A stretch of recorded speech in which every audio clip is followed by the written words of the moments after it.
ফিলিস্তিনে চলমান গণহত্যা ও ভারতের নাগপুরে মুসলিম নিপীড়নের প্রতিবাদে বিক্ষোভ মিছিল করেছে ইসলামী আন্দোলন বাংলাদেশ বাঁশখালী পৌরসভা।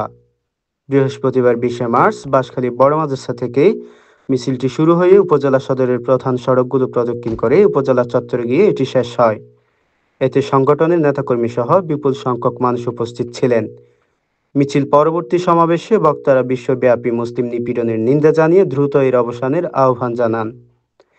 ইসলামী আন্দোলন বাংলাদেশ চট্টগ্রাম দক্ষিণ জেলার সভাপতি মুজাহিদ মোহাম্মদ সগীর বলেন, ফিলিস্তিনের নিরীহ জনগণের উপর বর্বর হামলা এবং ভারতের নাগপুরে মুসলিমদের উপর যে নিপীড়ন চলছে তা মানবাধিকারের চরম লঙ্ঘন। আমরা এর তীব্র নিন্দা এবং প্রতিবাদ জানাই। ভারতের মধ্যে একদিন ইসলামের পতাকা উড্ডীন ছিল।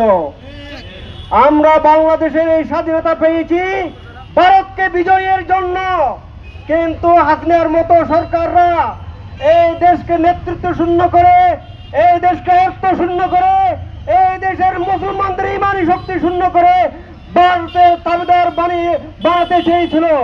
কিন্তু বাংলাদেশকে যদি শক্তিশালী করি এবং এই শক্তিশালী করার মাধ্যমে আমরা একদিন ভারতকে বিজয় করব ইনশাআল্লাহ। ইসলামী আন্দোলন বাংলাদেশ চট্টগ্রাম দক্ষিণ জেলার সেক্রেটারি হাফেজ রুহুল্লাহ তালুকদার বলেন, বিশ্বের সকল মুসলমানদের ঐক্যবদ্ধ হয়ে এ ধরনের অন্যায়ের বিরুদ্ধে রুখে দাঁড়ানো উচিত।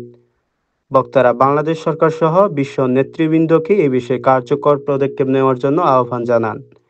এ সময় সংগঠনের নেতৃবৃন্দ ছাড়াও স্থানীয় আলেম ওলামা ও সাধারণ জনগণ উপস্থিত ছিলেন। ফিলিস্তিন ও ভারতের মুসলিম নিপীড়নের বিরুদ্ধে বাঁশখালীতে এই প্রতিবাদ মিছিলের মাধ্যমে ধর্মপ্রাণ মানুষ তাদের ক্ষোভ প্রকাশ করেছে।